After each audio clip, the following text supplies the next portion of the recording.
안녕하세요. 아, 지난 시간까지 저희는 이제 뭐 법률에 대해서도 알아보고 법에 대해서 알아보고 뭐 그렇게 법을 저희가 뭐 성문법, 불문법 또 그렇게 크게 큰 틀로 또 나눠서 구분도 해보고 실체법 그렇게 저희가 구분했던 이유가 그렇잖아. 저희가 뭐 법학을 공부하는 것도 아니고 왜 법학을 왜 공부하나 싶었던 분도 계셨을 거예요. 왜 그러냐면은 사실 가장 학습력이 가장 잘 되는 방법이 실제 있었던 일들,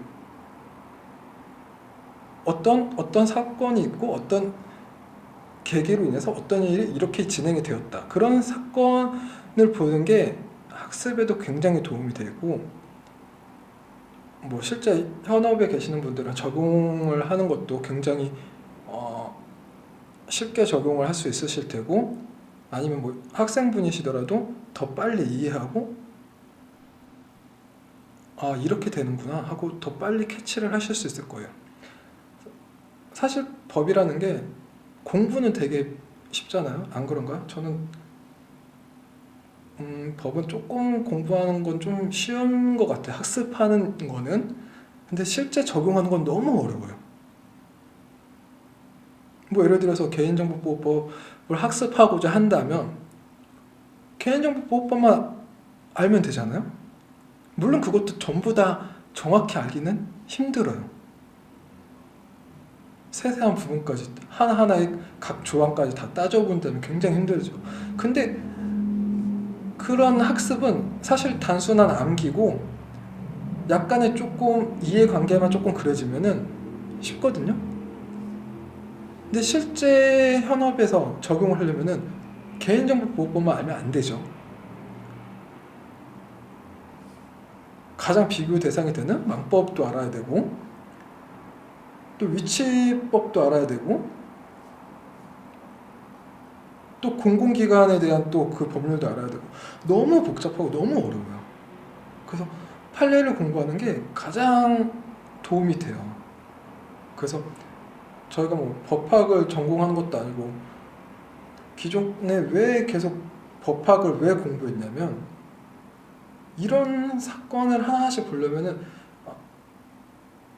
뭐 아주 기본적인 큰 틀로 본다면 그런 성문법하고 불문법을 굳이 나눠서 구별하고 조리가 어떤 건지 알아보고, 물론 우리나라는 판례를 안 따라가요. 조리는 따라가지만 불문법에서. 하지만 많이 이해관계가 되기 때문에 굉장히 이걸 많이 적용을 많이 해요. 뭐 지난 시간에도 말씀드렸으니까 제가 그 부분은 또 말씀드릴 것까지는 없고, 이래서 저희가 여태까지 법을 공부했고 이것 판례를 하면서 더 쉽게 이해할 수 있도록 뭐 여러분들의 뭐 준비력을, 뭐 학생분들 준비력을 더 향상시키거나 현업에 계신 분들도 마찬가지죠. 그래서 더 향상을 시킬 수 있고자 이런 학습을 하려고 판례를 갖고 왔습니다. 그리고 제가 가져온 판례들은 당연히 사건이 끝난 케이스죠. 사건이 끝난 사고 중인 재판 중인 건 판례라고 할 수가 없죠. 아직 결과 안 나왔으니까 당연히 다 결과가 나온 거고, 특히 제가 가져온 판례는 헌재에서 다 끝난 사건들이에요. 그 무슨 말이냐면 지난 시간에 저희가 헌법재판소에서 헌법 소원 심판까지 학습을 했잖아요.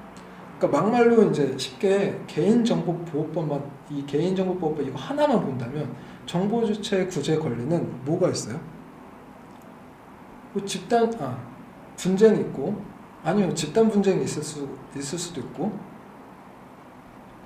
아니면은 단체 소송까지 이루어질 수가 있죠. 지난 시간에 이 헌법재판소의 헌법소원 심판하는 팩트래. 포커스가 뭐였냐면 각 법률에 있는 이런 구제 절차가 끝난 사건이어야지 헌법소원을 심판할 수가 있었어요. 기억나시나요? 그래서 여기 있는 사건들은 헌재에 올라갔다는 거는 분쟁 조정을 했던, 집단 분쟁을 했던, 단체 소송을 했던, 이미 다 그것까지 끝나고 심지어 대법원까지 올라간 사건들도 있고, 그 후에 헌재까지 와가지고 뭐 심지어 뭐 어떻게 보면은 뭐 판사님들도 사람이니까 뭐 잘못된 법리 해석이 있었을 수도 있고, 그렇죠. 뭐 어떤 오히려 법이 잘못됐을 수도 있고, 아니면 잘못된 해석이 있었을 수 있고, 그걸 결정하는 게 이제 헌재잖아요. 헌법재판소. 그 헌법재판소에서 그러니까 헌법재판소까지 끝난 사건들을 갖고 왔어요. 그래서 굉장히 재밌어요. 내용을 보면은. 물론 이게 내용이 어마어마하죠. 어마어마한데 이걸 다 읽기에는 힘드니까 제가 몇몇 요약을 했거든요. 네, 이렇게 보시면은 이게 제가 일일이 다 캡처 떴어요. 이렇게 일일이 다 캡처 떴거든요. 여기 이렇게 검색하시면 쭉 나와요.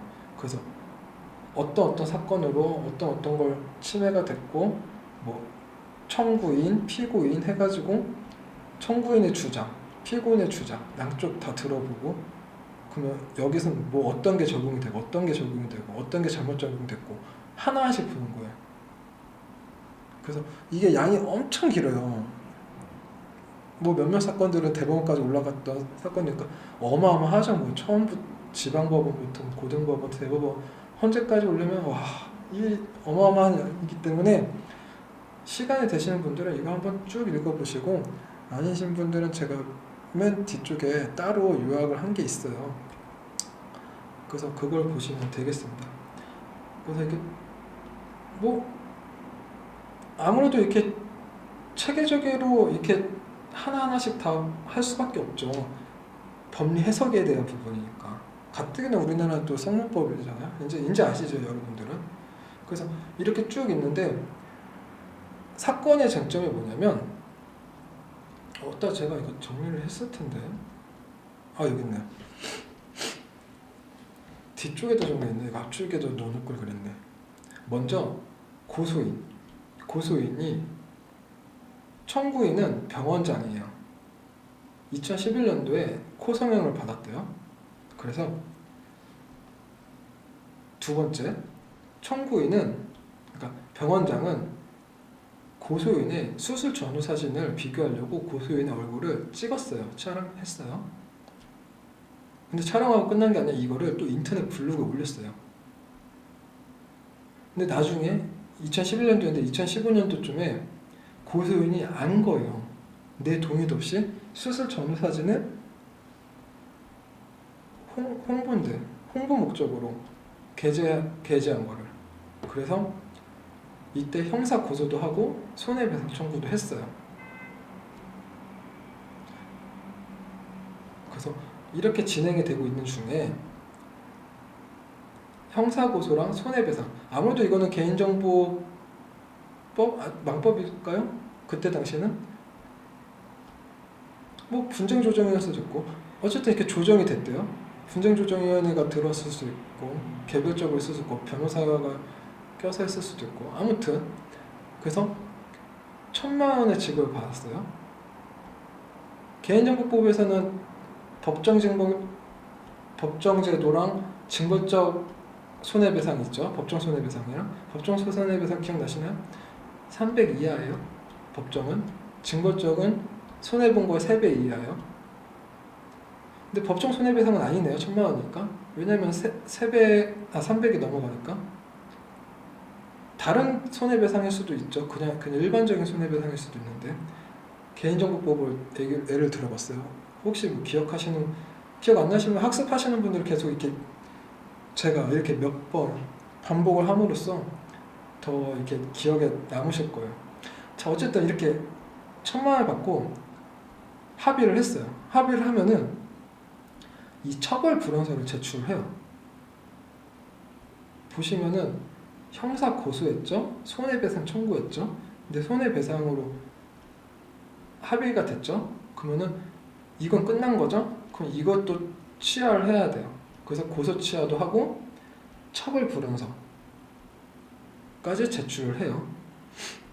그럼으로써 이 사건에 대해서 형사적으로 이의를 제출하지 않기로 조정했어요. 그리고 조정할 때 이 합의를 할 때 병원 측에서 단순하게 1,000만 원을 주고 끝낸 게 아니라 고소인한테 지금 게재되어 있는 사진을 삭제도 하고 앞으로 재발 방지도 하겠다고 약속까지 했어요. 자, 그럼 여기까지만 끝이에요. 빠빠이죠. 여기까지 올라올 일이 없겠죠. 근데 그 후에 무슨 일이 있었겠죠? 그러니까 지금 우리가 이렇게 사건을 다루고 있으니까. 자, 그 후에 2011년도 해가지고 15년도에 이런 사건이 있어서 뭐 15년도에 했던 16년도에 했던 합의가 끝났어요. 근데 17년도에 약 1년이나 2년 뒤에 고소인은 몰랐어요. 고소인은 몰랐고 이 앞에 전문은 자세히 보면 있는데 고소인 지인이 인터넷을 보다가 당신 사진 아직까지 올라가 있다. 그 말을 듣고 확인해보니 실제로 아직까지 있는 거예요. 그래서 다시 고소를 해요. 이때 당시 청구인은 기존에 약속을 했잖아요. 이걸 청구인이 뭐 직접 뭐 글을 올리고 삭제한 게 아니라 광고 대행 업체한테 넘겼어요. 뭔가 어떤 광고 대행 회사에서 삭제를 안 한 건지 아니면은 삭제해달라고 요청 안 한 건지 그건 모르겠죠. 어쨌든 이래서 다시 고소하니까 청구인은 이번에 의료법 88조 의료법 88조는 벌칙 조항이에요. 왜? 19조 정보 누설 금지 이 조항 때문에 벌칙 조항이 있는데 이거는 친고죄가 뭐냐면은 친고죄의 정의를 보면은 범죄의 피해자 그러니까 피해자죠. 범죄를 여기서 당했다고 하긴 좀 그러니까 그냥 피해자라고 바로 할게요. 피해자는 어떤 법률이 정한 어떤 근거가 있어야 되죠. 그 근거로 고소를 해야 돼요.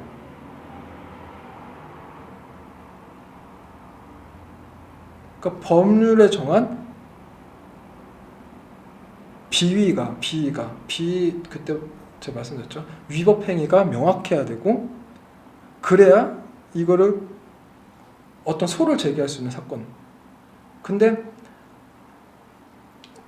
지난 시간에 15년, 16년이나 16년 이쯤에 합의를 했잖아요. 처벌 불응서 제출했잖아요. 합의하고 처벌 불응서 제출했잖아요. 그렇기 때문에 의료법은 친고죄랑 명예훼손은 해당이 안 되는 거예요. 그러면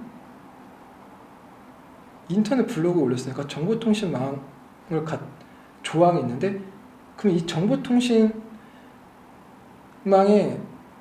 이게 남아있는데 이 정보통신망에 적용을 받으려면은 병원장이 있고 고소인 A라고 하고 병원장은 B라고 할게요. 정보통신망이 제공이 되려면 정보통신망 대상자가 누구예요? 제공자잖아요. 병원장이 제공자가 돼야 되나? 아니면은 고소인이 이용자가 돼야 되잖아요. 그래야 정보통신망법이 적용이 되니까. 그래서 병원장이 망법 71조도 벌칙 조항이에요. 이 벌칙을 적용받으려면 고소인이 이용자가 되던가 아니면 청구인이 제공돼야 되는데 이게 맞나? 두 번째 또 합의하면은 병원장도 사람인데 억울할 수도 있겠죠. 이게 정확한 법리 해석을 하기 위해서 이 헌법소원 심판을 하게 된 거예요. 자, 그러면은 여기서 논쟁이 뭐냐면 병원장이 제공자, 정보통신망법에 제공자에 해당하는지 그걸 확인을 해봐야겠죠. 뭐 어느 법도 다 비슷비슷할 거예요. 거의 막 2조, 3조쯤에 다 용어 정의가 되어 있죠. 망법 2조, 1항, 3호, 제공자. 제가 어디 캡처한 게 있을 텐데. 여기 맨 앞에 있네요. 아까 의료법 88조 이거 친고죄랑 그걸로 처벌 불허하기 때문에 이게 적용이 안 된다고 했죠. 이거는 의료법 88조는 벌칙이고 의료법 19조는 정보능사금지야. 이건 어쨌든 적용을 안 받게 됐어요. 그때 합의를 해가지고. 자, 그러면은 남은 거는 정보통신망법인데 정보통신망은 71조 벌칙이죠. 자, 이 벌칙 조항을 받으려면은 세네요. 5년 이하의 5천만 원 벌금인데. 자, 그러면은 용어 정의를 보려면 여기 1항 3호 제공자, 1항 4호 이용자. 그래서 제공자는 전기통신사업법, 지금 정보통신망법이에요. 여기 정보통신망법인데 전기통신사업법 2조 8호에 따른 전기통신사업자의 영리를 목적으로 전기통신 사업자의 전기통신 역물을 이용하여 정보를 제공하거나 정보의 제공을 매개하는 자를 말한다. 자, 그러면은 전기통신사업법 2조 8호를 말했으니까 2조 8조 따라가 보죠. 이거요. 전기통신사업법 따랐습니다. 잘 또 여러분들은 바로바로 확인 안 하셔도 되게 참 착한. 네. 자, 2조 8호 보면 전기통신사업자는 법에 따른 허가를 받거나 등록 신고가 면제된 경우 그것도 포함한대요. 뭐 심지어 뭐 인터넷에서 뭐 어떤 쇼핑을 하더라도 그거는 잘 모르겠는데 구청에 어떤 신고 하잖아요. 통신 판매 신고인가? 근데 그것도 포함이에요. 자, 허가를 받거나 신고를 하고 전기통신 역물을 제공하는 자. 이래서 뭐 기간통신 사업자도 제공되는 거죠. 자, 그럼 이용자란 망법에서도 이용자, 전기통신 사업도 이용자 똑같아요. 정보통신 서비스 제공자, 이 제공자가 제공하는 서비스를 이용하는 자.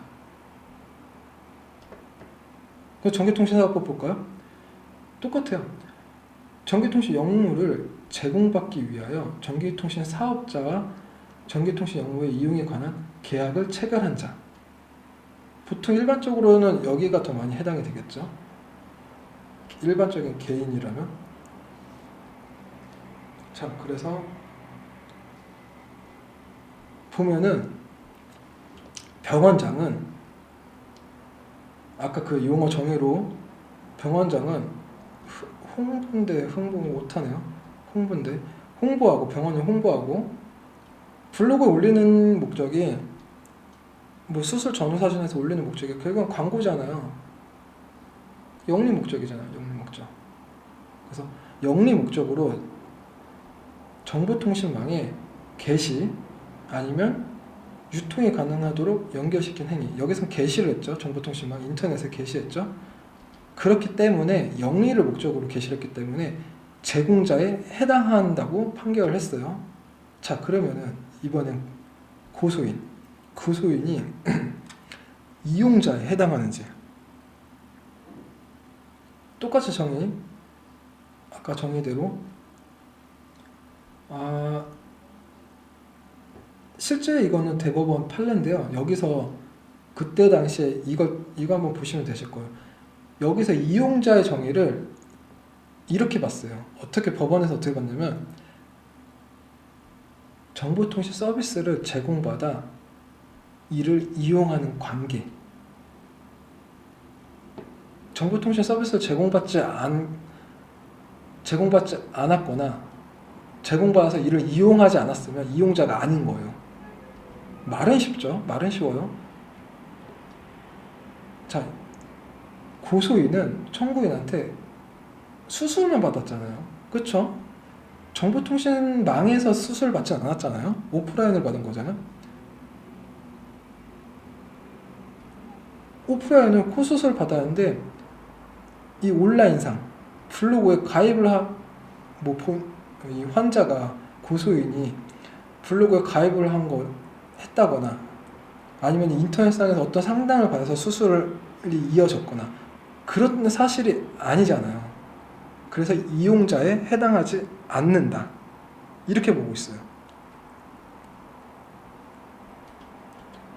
자, 그래서 결론은 청구인이 이 게시한 이 사진은 정보통신망을 이용해서 수집인데 수진이네. 이 오타입니다. 수집입니다. 병원장이 정보통신망을 인터넷을 이용해서 수집한 게 아니라 오프라인이죠. 오프라인에서 이 성형수술하는 과정에 성형수술 할 때 하기 전에 찍고 하고 난 후에 찍잖아요. 그때 수집한 정보잖아요. 그러니까 이걸로 인해서 청구인 병원장은 정보통신 제공자지만 고소인은 이용자가 아니다. 이렇게 보는 거죠.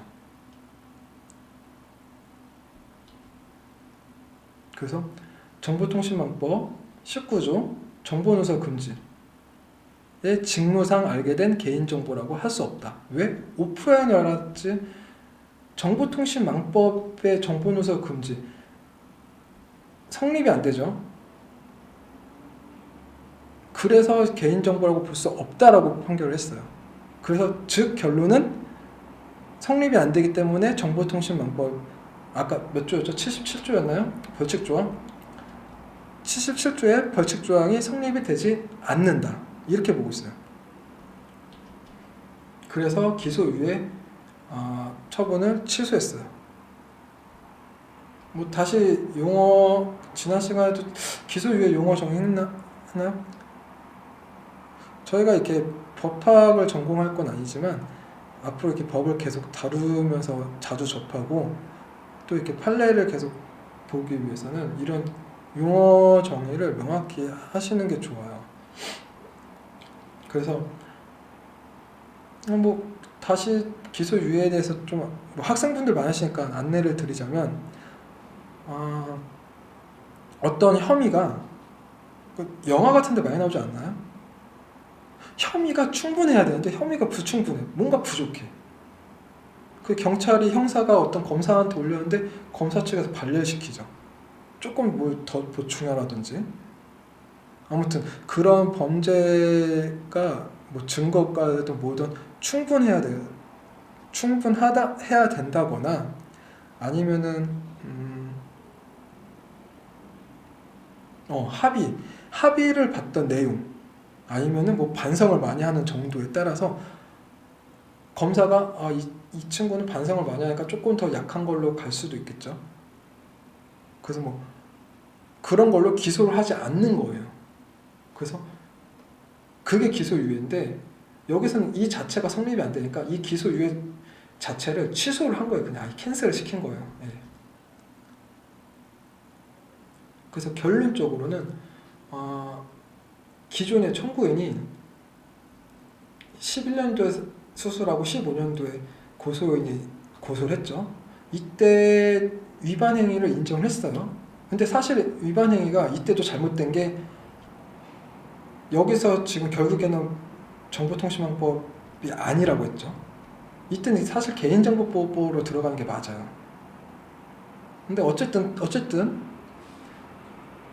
이때 당시에 지난 15년도쯤에 잘못된 해석을 했죠. 그런데도 위반 행위 인정하고 또 그때 조정을 해서 합의도 하고 그래서 고소인이 강제로 시킨 거 아니잖아요. 스스로 처벌 불원의사 제기하고 그런데 이번에 또 아직 본인의 고소인의 본인 사진이 삭제가 되지 않았다고 또 정보통신망법의 조항으로 또 고소를 한 거는 이번에는 병원장 손을 들어준 거죠. 고소인이 병원장의 평등권과 행복추구권을 침해할 수 없다. 계속 침해하고 있으니까 더 이상 침해하면 안 된다. 이렇게 판결을 내렸습니다.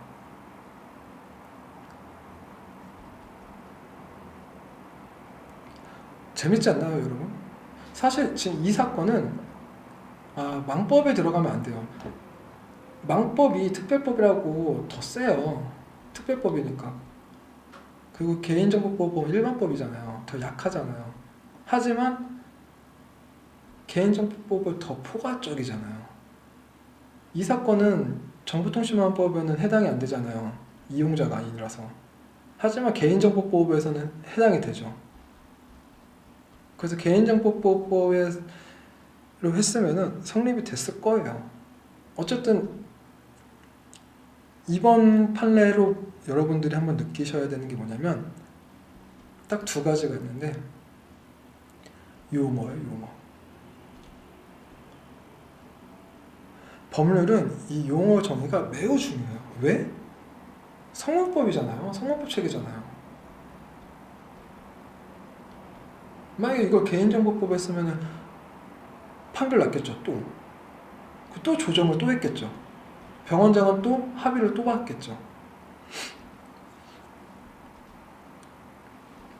근데 이번에 이렇게 정보통신망법 더 센 걸로 한번 다시 또 꺼내다가 캔슬을 안 하니까 이제 더 이상 이 사건은 더 이상 못 꺼내게 되는 거죠.